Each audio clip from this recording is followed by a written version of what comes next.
लेकिन अगर हम निबंध के बारे में बात कर लें स्टूडेंट्स, अगर हम निबंध के बारे में बात कर लें कि निबंध को पेपर में किस तरह से लिखें ताकि आपको पूरे के पूरे नंबर मिल जाएं, ठीक है। कहने का मतलब है कि निबंध तो सभी बच्चे लिख लेते हैं, ठीक है।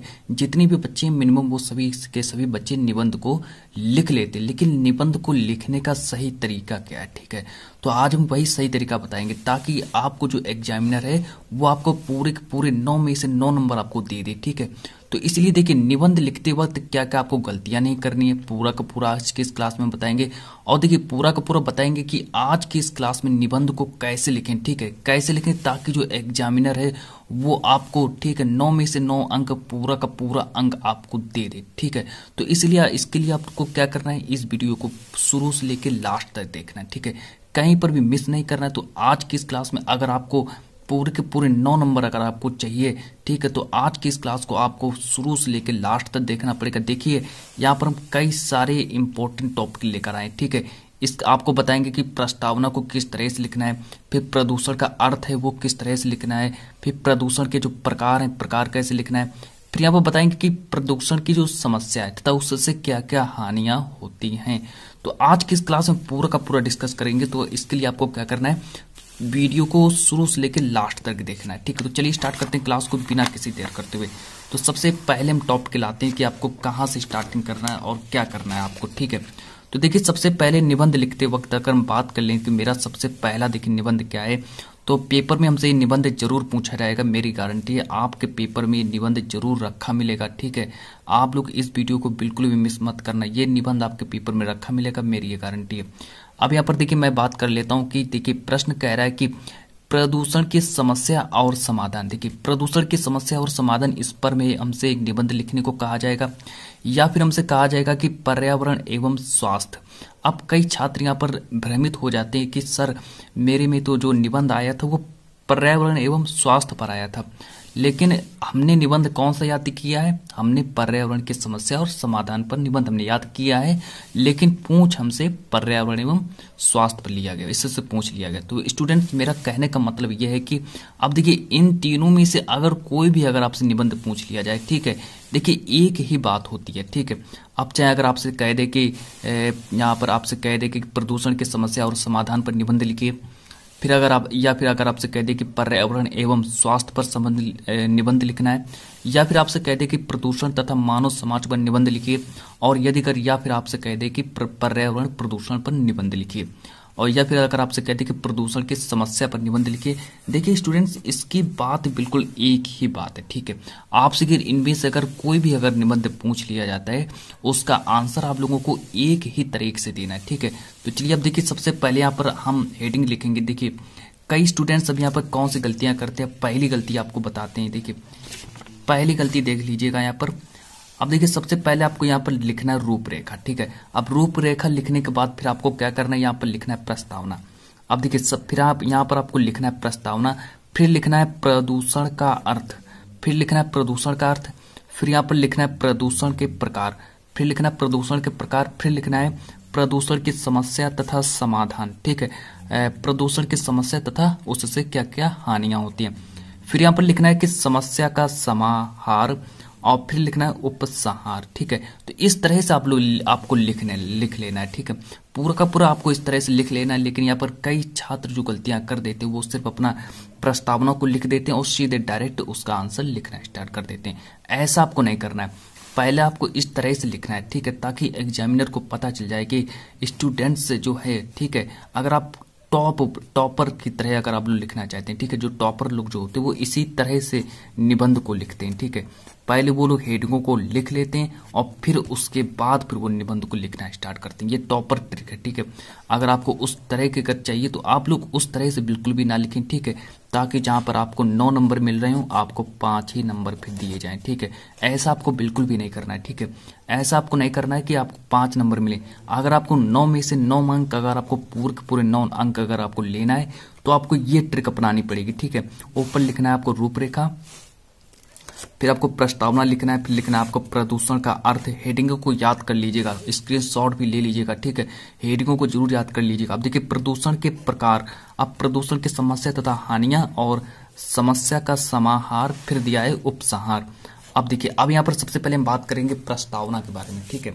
अब प्रस्तावना के बारे में हम बात करेंगे, प्रस्तावना में क्या क्या लिखना पड़ेगा आप लोगों को, ठीक है। यहाँ पर अब देखिए, अब यहाँ पर विस्तार से लिखेंगे, ठीक है, विस्तार से लिखेंगे और हम पूरा का पूरा निबंध लेकर आए प्रदूषण की समस्या और समाधान पर।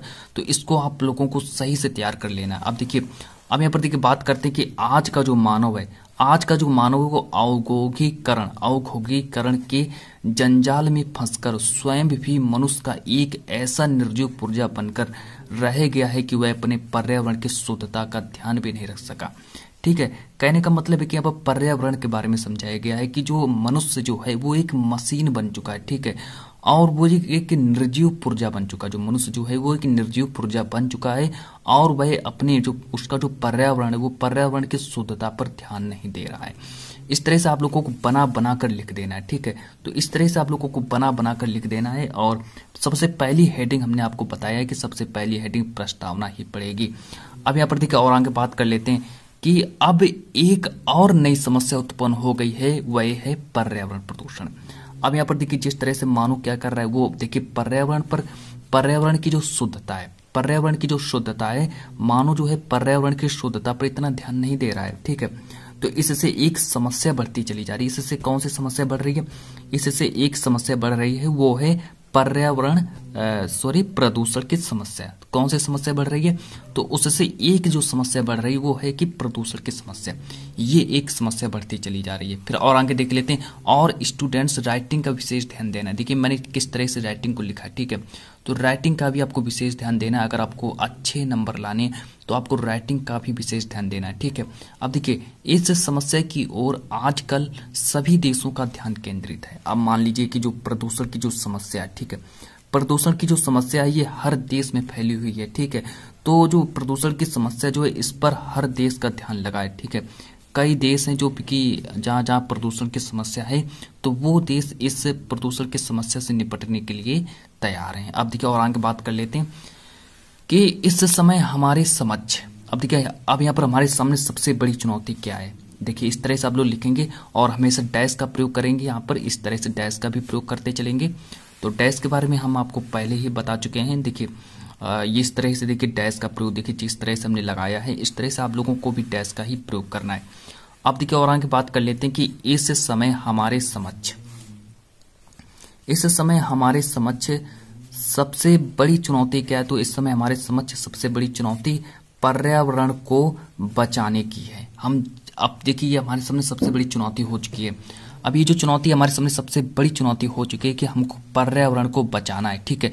क्योंकि क्या होता है कि क्योंकि पानी, हवा और जंगल, मिट्टी आदि सब प्रदूषित हो चुका है। देखिए इसीलिए हम कह रहे हैं कि जो पर्यावरण को हमें बचाना है, क्योंकि यहाँ पर देखिए जो पानी जो है वो हवा, जितना भी जल है, पूरा का पूरा जल और मिट्टी आदि सब जो ये सब प्रदूषित हो चुके हैं, ठीक है। तो इसलिए देखिए इसलिए प्रत्येक व्यक्ति को पर्यावरण का महत्व बताया जाना चाहिए, क्योंकि यही हमारे जीवन का अस्तित्व है, ठीक है। तो इसलिए हर व्यक्ति को पर्यावरण के बारे में बताया जाए और उनसे कहा जाए कि कृपया पर्यावरण पर जितना हो सके उस पर शुद्धता की जाए। यानी कि अब देखिए यहाँ पर बात करते हैं कि इसलिए प्रत्येक व्यक्ति को पर्यावरण का महत्व बताया जाना चाहिए। अब जितने भी व्यक्ति हैं सबको पर्यावरण के बारे में समझाया जाए, बताया जाए। ये देखिए प्रस्तावना में आपको इतना लिख देना है। अब इसके बाद फिर आपको क्या करना है, प्रस्तावना में आपको इतना लिखने के बाद देखिए फिर हमने यहाँ पर आपसे कहा कि आपको जब प्रस्तावना में जब आप इतना लिख देंगे तब आपके यहाँ पर सेकेंड हेडिंग पड़ेगी प्रस्तावना का अर्थ। अब यहाँ पर हम समझाएंगे कि तो प्रस्तावना का अर्थ क्या होता है, ठीक है। तो चलिए हम प्रस्तावना के अर्थ के बारे में बात करते हैं और स्क्रीन पर लाते हैं। प्रस्तावना के अर्थ के बारे में बात करेंगे, ठीक है। तो देखिए प्रस्तावना का अर्थ जो है आ गया है। तो यहाँ पर फाइनली यहाँ पर हेडिंग डालेंगे, प्रस्तावना के अर्थ के बारे में लिखना स्टार्ट कर देंगे। तो प्रस्तावना का अर्थ किस तरह से लिखेंगे और प्रस्तावना के अर्थ के बाद फिर यहाँ से आपके स्टार्ट होंगे महत्वपूर्ण टॉपिक, जिन जिन हेडिंगों के बारे में आपको लिखना पड़ेगा, ठीक है। जिसमें देखिए आपको फिर नेक्स्ट हेडिंग आपकी पड़ेगी प्रदूषण के प्रकार, जिसमें हम आपको बताएंगे कि वायु प्रदूषण क्या है, फिर हम आपको बताएंगे कि जल प्रदूषण क्या है, फिर आपको बताएंगे कि ध्वनि प्रदूषण क्या है, फिर आपको बताएंगे कि रेडियोधर्मी प्रदूषण क्या है, और फिर बताएंगे कि रासायनिक प्रदूषण क्या है। पूरा का पूरा डिटेल में समझाएंगे, पूरा का पूरा विस्तार में समझाएंगे, ताकि आपको ये भी जो वीडियो है आपको लोगों के लिए काफ़ी इंपॉर्टेंट वीडियो है, ठीक है। तो इसीलिए आप लोगों को क्या करना है, शुरू से लेकर अंत तक देखना है, कहीं पर भी मिस मत करना, ठीक है। अब यहाँ पर अगर हम बात कर लें कि प्रदूषण के अर्थ के बारे में बात कर लें, देखिए प्रदूषण का अर्थ क्या होता है। तो देखिए प्रदूषण का अर्थ अगर हम सरल मात्रा में कहें, ठीक है, एक अगर आपको समझाने के लिए कहें, एक अगर आपको हम समझाएं तो देखिए किस तरह से प्रदूषण का अर्थ होता है। देखिए संतुलित वातावरण में ही जीवन का विकास संभव है। अब मान लीजिए अगर संतुलित मतलब कि एक अच्छा वातावरण अगर है, एक अच्छा वातावरण है तो उस अच्छे वातावरण में जो जीवन का जो विकास है वो संभव है, ठीक है। अगर वातावरण अगर खराब है तो वहां पर जीवन का विकास असंभव हो जाएगा, मतलब संभव नहीं होगा, ठीक है। और अगर हम बात कर लें कि पर्यावरण का निर्माण किसके द्वारा हुआ है, तो पर्यावरण का जो निर्माण है वो प्रकृति के द्वारा किया गया है, ठीक है। तो पर्यावरण का निर्माण किसके द्वारा किया गया है, तो पर्यावरण का जो निर्माण वो प्रकृति के द्वारा किया गया है। और अगर हम बात कर लें कि जब वातावरण में कुछ हानिकारक घटक आ जाते हैं तो वे वातावरण का संतुलन बिगाड़कर उसको दूषित कर देते हैं। अब मान लीजिए जो पर्यावरण जो है, पर्यावरण काफी अच्छा है, ठीक है, पर्यावरण जो है काफी अच्छा है, लेकिन कुछ समय बाद क्या हुआ कि पर्यावरण में कुछ हानिकारक घटक आ गए, तो उन हानिकारक घटकों ने क्या किया कि पर्यावरण को दूषित कर दिया, ठीक है। वातावरण का जो जितना भी वातावरण जो था उसका संतुलन ही बिगाड़ दिया, ठीक है। कहने का मतलब जितना भी वातावरण का जो संतुलन था उसको दूषित कर दिया, ठीक है। इस तरह से भी आप समझ सकते हैं। अब देखिए और आगे बात कर लें कि यह देखिए यहाँ पर समझ लीजिए कि यह गंदा वातावरण जीवधारियों के लिए अनेक प्रकार से हानिकारक है। यह जो वातावरण है, ठीक है, जो गंदा वातावरण, ये जो दूषित वातावरण है, ठीक है, यह जो दूषित वातावरण है यह कैसा है, तो ये जो जीवधारी जितनी भी जीवधारी हैं उनके लिए ये अनेक प्रकार से हानिकारक है, ठीक है। आप समझ लीजिए यहाँ पर देखिए जिस तरह से आपका जो वातावरण है वो खराब होता जा रहा है, ठीक है, तो उससे क्या होगा कि मनुष्य हो गए, जीवधारी हो गए, सबके ऊपर हानिकारक प्रभाव पड़ेगा, ठीक है। तो हानिकारक जरूर प्रभाव पड़ेगा सबके ऊपर, और ये तो बात है। फिर और अगर हम आगे बात कर लेते हैं कि इस प्रकार वातावरण के दूषित हो जाने को ही प्रदूषण कहते हैं। अब देखिए यहाँ पर आपको समझ में आया कि कई घटक जो हैं वो पहले वातावरण में आए और उन्होंने क्या किया कि पहले वातावरण को प्रदूषित किया, और फिर उसके बाद क्या हुआ कि उस वातावरण का जीवधारियों पर भी प्रभाव पड़ा, और जीवधारियों पर प्रभाव पड़ने के बाद फिर क्या हुआ कि जो वातावरण था वो प्रदूषित हो गया, ठीक है। तो इसी को ही हम प्रदूषण कहते हैं।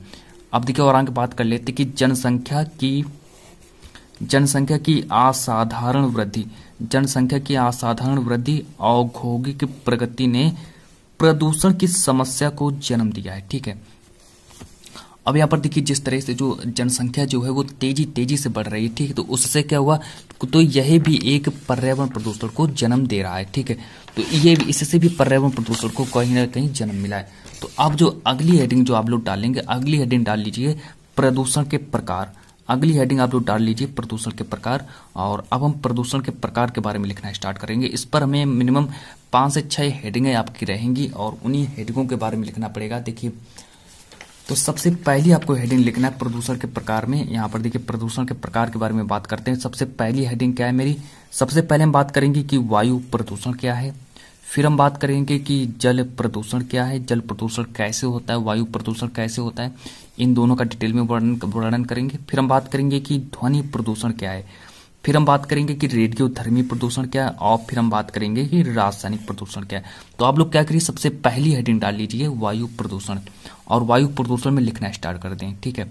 देखिए वायु प्रदूषण के बारे में लिखना स्टार्ट कर दीजिए, और वायु प्रदूषण जो है आपके पहली हेडिंग पड़ चुकी है, ठीक है। देखिए वायु प्रदूषण को किस तरह से लिखेंगे, और वायु प्रदूषण हेडिंग डालने के बाद यहाँ लिखेंगे कि वायु जो है ये जीवन का अनिवार्य स्रोत है। देखिए जीवन का अनिवार्य स्रोत कौन है, वायु। अगर हमको वायु नहीं मिलेगी तो हमको जीवन असंभव हो जाएगा, ठीक है। अगर वायु नहीं मिलेगी तो मेरा जीवन जो वो असंभव हो जाएगा। अब देखिए यहाँ पर बात करते हैं कि प्रत्येक प्राणी को स्वस्थ रूप से जीने के लिए ऑक्सीजन की आवश्यकता होती है। प्रत्येक प्राणी है, हर प्राणी को जीने के लिए ऑक्सीजन की आवश्यकता होती है, ठीक है स्टूडेंट्स। देखिए जीवधारी क्या करते हैं, देखिए जीवधारी जो होती है वो सांस द्वारा ऑक्सीजन ग्रहण करता है। जीवधारी जो होता है वो सांस द्वारा ऑक्सीजन ग्रहण करता है, लेकिन और कार्बन डाइऑक्साइड गैस बाहर निकाल देता है। अब यहाँ पर जो जीवधारी जो होते हैं वो क्या करते हैं कि अपने सांस द्वारा क्या ग्रहण करते हैं, तो ऑक्सीजन, ठीक है, जीवधारी जो होते हैं वो सांस द्वारा ऑक्सीजन ग्रहण करते हैं और कार्बन डाइऑक्साइड गैस छोड़ते हैं, इस तरह से, ठीक है। तो इसको आप लोग समझ लीजिए कि जो जीवधारी जो होते हैं सांस द्वारा ऑक्सीजन ग्रहण करते हैं और कार्बन डाइऑक्साइड गैस छोड़ देते हैं। लेकिन पेड़ पौधे क्या करते हैं? पेड़ पौधे कार्बन डाइऑक्साइड ग्रहण कर हमें ऑक्सीजन प्रदान करते हैं। अब देखिए पेड़ पौधे क्या करते हैं, वो कार्बन डाइऑक्साइड को ग्रहण करते हैं और हमको पेड़ पौधे क्या देते हैं, तो हमको पेड़ पौधे ऑक्सीजन दे देते हैं, ठीक है। अब देखिए इसके बाद क्या होता है कि अब देखिए इससे क्या होता है, इससे वायुमंडल में शुद्धता बनी रहती है, ठीक है। तो इससे क्या होता है कि इससे वायुमंडल में शुद्धता बनी रहती है। जो पेड़ पौधे जो होते हैं वो कार्बन डाइऑक्साइड ग्रहण करते हैं और हमको क्या देते हैं, पेड़ पौधे, तो पेड़ पौधे जो होते हैं हमको ऑक्सीजन गैस देते हैं, ठीक है। तो इस तरह से समझ लीजिए। अब देखो और आगे बात कर लेते हैं कि इससे वायुमंडल में क्या बनी रहती है, इससे वायुमंडल में शुद्धता बनी रहती है, ठीक है। लेकिन आज की अगर हम बात करें, आजकल की बात करें, तो आजकल क्या हो रहा है कि आजकल वायुमंडल में ऑक्सीजन गैस का जो संतुलन जो है बिगड़ गया है और वायु अनेक हानिकारक गैसों से दूषित हो गई है। अब देखिए यहाँ पर जो आजकल की बात करें, यानी कि आज वर्तमान की बात करें, तो इसमें क्या हो रहा है कि आजकल वायुमंडल में क्या हो रहा है कि ऑक्सीजन गैस का जो संतुलन है वो बिगड़ गया है, ठीक है।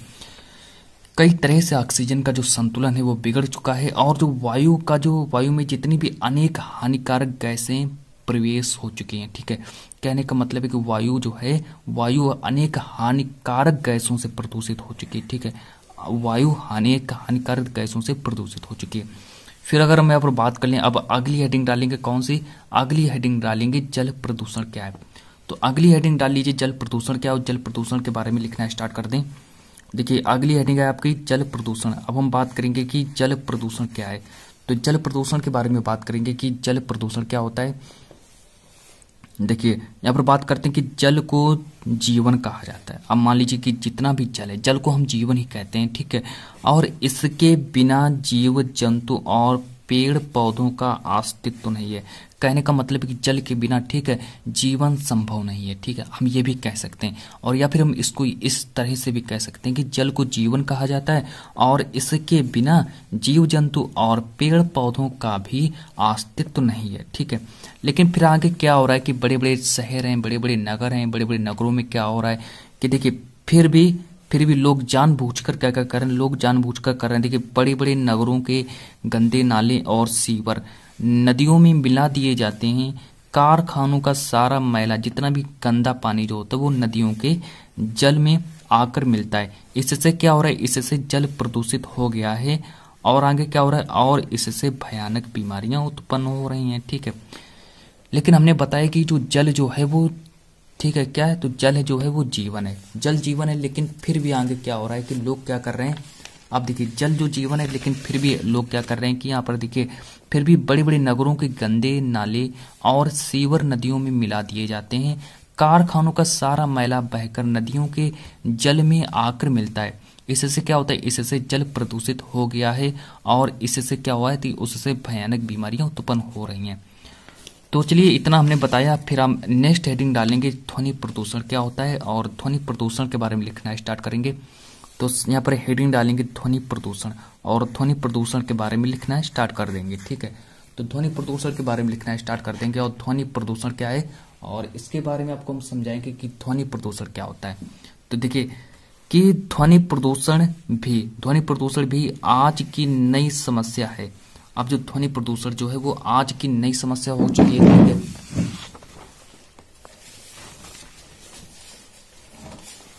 अब देखिए ध्वनि प्रदूषण क्या है, तो ध्वनि प्रदूषण जो है वो आज की नई समस्या हो चुकी है, ठीक है स्टूडेंट्स, ठीक है। अब अगर हम यहाँ पर बात कर लें कि जैसे आपका मोटर हो गया, कार हो गया, ट्रैक्टर हो गया, जेट विमान हो गया, मशीनें हो गई तथा लाउड स्पीकर हो गए। अब देखिए ये सारे क्या करते हैं, ये सारे ध्वनि उत्पन्न करते हैं, लेकिन ध्वनि के संतुलन को बिगाड़कर ध्वनि प्रदूषण को उत्पन्न करते हैं। जो आपका कार हो गया, ट्रैक्टर हो गया, जेट विमान हो गया, मशीनें हो गई और साथ ही साथ में लाउड स्पीकर हो गए, ठीक है। ये क्या कर रही हैं, ये ध्वनि प्रदूषण के संतुलन को बिगाड़ रही हैं, जिसे ध्वनि प्रदूषण को उत्पन्न करते हैं। ये क्या करते हैं, ये सब ध्वनि प्रदूषण को उत्पन्न करते हैं। और जब देखिए ध्वनि प्रदूषण जब ज्यादा होता है तो उससे क्या होता है, जब ध्वनि प्रदूषण जब ज्यादा होता है तो उससे क्या होता है, देखिए अत्यधिक ध्वनि प्रदूषण से क्या होता है कि जो मानसिक विकृति है, ठीक है, तीव्र क्रोध आते हैं, जैसी मानसिक समस्या उत्पन्न होती है, ठीक है, तीव्र क्रोध आना, ठीक है, इससे सब मानसिक बीमारियां, ठीक है, ये सब मानसिक बीमारियां, ठीक है, ये सब क्या होता है कि ये सब मानसिक विकृति, तीव्र क्रोध जैसी मानसिक समस्याएं उत्पन्न होती हैं। अब अगली हेडिंग डालेंगे रेडियोधर्मी प्रदूषण। अब देखिए रेडियोधर्मी प्रदूषण क्या होता है। अब रेडियोधर्मी प्रदूषण के बारे में बात करते हैं कि रेडियोधर्मी प्रदूषण क्या होता है कि देखिए आज के युग में वैज्ञानिक परीक्षणों का जोर है, ठीक है, जो वैज्ञानिक जो होते हैं वो अपना जो परीक्षण है बहुत ही तेजी से कर रहे हैं, ठीक है। अब देखिए परमाणु परीक्षण निरंतर ही होते रहते हैं। इसके विस्फोट से रेडियोधर्मी पदार्थ संपूर्ण वायुमंडल में फैल जाते हैं और अनेक प्रकार से जीवन को क्षति पहुंचाते हैं। अब आप लोगों को इसका मतलब समझ में आया है कि देखिए जितने भी वैज्ञानिक हैं वो क्या कर रहे हैं, तो जितने भी वैज्ञानिक हैं वो ये कर रहे हैं कि वो अनेक प्रकार से क्या कर रहे हैं, वो अनेक प्रकार से परीक्षणों पर जोर दे रहे हैं, ठीक है। लेकिन कई समय क्या होता है कि इन पर अगर सही से अगर विस्फोट हो जाए तो ये क्या करते हैं कि संपूर्ण वायुमंडल में फैल जाते हैं और अनेक प्रकार से जीवन को क्षति पहुंचाते हैं, ठीक है। तो अगली हेडिंग डालेंगे यहाँ पर रासायनिक प्रदूषण क्या होता है। अब आपको समझाएंगे कि रासायनिक प्रदूषण क्या होता है, ठीक है। अब देखिए यहाँ पर रासायनिक प्रदूषण के बारे में बात कर लेते हैं कि रासायनिक प्रदूषण किसे कहते हैं और रासायनिक प्रदूषण किसे कहते हैं, ठीक है। देखिए कारखानों से बहता है, ठीक है, कारखानों से जितना भी पानी है ये कह सकते हैं, जितने भी अपशिष्ट पदार्थ हैं, तो कारखानों से जितने भी अपशिष्ट पदार्थ निकलते हैं वो क्या करते हैं कि वो द्रव्यों के अलावा रोगनाशक तथा कीटनाशक दवाइयों से और रासायनिक खादों से भी स्वास्थ्य पर प्रतिकूल प्रभाव पड़ता है। ये पदार्थ पानी के साथ बहकर जीवन को अनेक प्रकार से हानि पहुंचाते हैं। अब आप लोगों को इसका मतलब में समझ में आया होगा कि जितनी भी कारखाने, देखिए कारखानों से जितने भी कीटनाशक हैं, ठीक है, रोगनाशक हैं, दवाइयां हैं, वो सब जाकर के कहाँ मिलते हैं, तो देखिए वो सब जाकर पानी में मिलते हैं और पानी में मिलने के बाद वो क्या करते हैं कि वो एक जीवन को अनेक प्रकार से हानि पहुंचाते हैं, ठीक है, और वो स्वास्थ्य पर प्रतिकूल प्रभाव डालते हैं। तो अगली हेडिंग डालेंगे यहाँ पर। अब देखिए अब नेक्स्ट हेडिंग जो है आपकी कौन सी आएगी, तो यहाँ पर अब आपको अगली हेडिंग लिखना पड़ेगा, ठीक है। अब देखिए प्रदूषण की, अब यहाँ पर देखिए अगली हेडिंग डाल लीजिए प्रदूषण की समस्याएं तथा हानियां। तो अब हम इसमें लिखाएंगे कि प्रदूषण की समस्याएं तथा हानियां, फिर समस्या का समाधान किस तरह से करना है वो भी आपको बताएंगे, ठीक है। तो सबसे पहले आप लिखना स्टार्ट करेंगे कि प्रदूषण की समस्या और समाधान, और प्रदूषण की समस्या और समाधान के बारे में लिखना स्टार्ट करेंगे, ठीक है। तो देखिए प्रदूषण की समस्या और समाधान को किस तरह से लिखेंगे अब यहाँ पर आपको समझाते हैं। देखिए प्रदूषण की समस्या तथा समाधान, इससे क्या क्या हानियां होती हैं, आप लोग क्या कीजिए इसका स्क्रीनशॉट ले लीजिए, ठीक है, हो सके तो आप लोग लिख लेना, ठीक है।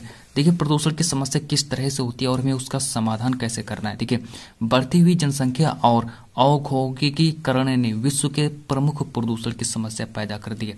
जिस तरह से धीरे धीरे औद्योगिकीकरण बढ़ रहे हैं और जनसंख्या धीरे धीरे बढ़ रही है, तो वो क्या कर रही है, वो प्रदूषण की समस्या को पैदा कर रही है। देखिए कारखानों के धुएं से, विषैले कचरे के बहाव से तथा जहरीली गैसों के रिसाव से आज मानव जीवन समस्याग्रस्त हो गया है, ठीक है। जो मानव का जो जीवन है वो समस्याग्रस्त हो गया।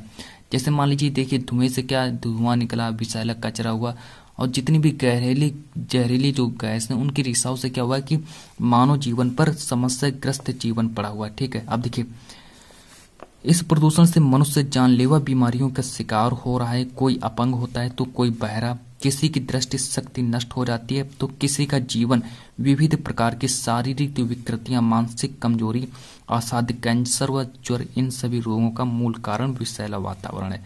अब मान लीजिए देखिए स्टूडेंट्स, यहाँ पर अगर हम बात कर लें कि बढ़ती हुई जनसंख्या की अगर हम बात करेंगे, जिस तरह से मान लीजिए वहां पर देखिए कि यहाँ पर क्या हो रहा है कि अगर वहां पर तेजी से अगर प्रदूषण होगा तो वहां पर क्या होगा कि वहां पर जानलेवा बीमारियां हो जाएंगी और शिकार हो जाएंगे, ठीक है। जैसे बहरे हो जाते हैं, किसी की दृष्टि शक्ति कम हो जाती है और इस तरह से अनेक बीमारियां उत्पन्न हो जाती हैं। तो देखिए अब देखिए इस समस्या का समाधान किस तरह से करना है हमें, तो इसको और समझ लीजिए कि इस समस्या का समाधान कैसे करना है। देखिए वातावरण को प्रदूषण से बचाने के लिए वृक्षारोपण सर्वश्रेष्ठ साधन है। अगर हमें वातावरण को अगर हमें प्रदूषण से बचाना है तो हमें क्या करना है कि हमें अधिक मात्रा में पेड़ पौधे लगाने, ठीक है।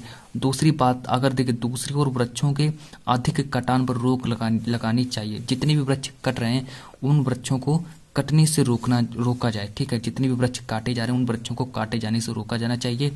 कारखानों और मशीनें लगाने की अनुमति उन्हीं लोगों को दी जानी चाहिए जो औद्योगिक कचरे और मशीनों के धुएं को बाहर निकालने की समुचित व्यवस्था कर सकें। अब मान लीजिए उन्हीं लोगों को व्यवस्था दी जानी चाहिए जो कि धुएं को बाहर निकालने की व्यवस्था करें, ठीक है। अब यहाँ पर देखिए, समझिए यहाँ पर क्या कह रहा है प्रश्न। अब देखिए यहाँ पर समझ लेते हैं कि संयुक्त राष्ट्र संघ को चाहिए कि वह परमाणु परीक्षणों को नियंत्रित करने की दिशा में उचित कदम उठाए। तेज ध्वनि वाले वाहनों पर साइलेंसर आवश्यक रूप से लगाए जाने चाहिए तथा सार्वजनिक रूप से लाउड स्पीकरों आदि के प्रयोग को नियंत्रित किया जाना चाहिए। अब यहाँ पर और समझ लीजिए कि जल प्रदूषण को नियंत्रित करने के लिए औद्योगिक संस्थानों में ऐसी व्यवस्था की जानी चाहिए कि व्यर्थ पदार्थों एवं जल को उपचारित करके ही बाहर निकाला जाए तथा इनको जल स्रोतों में मिलने से रोका जाना चाहिए।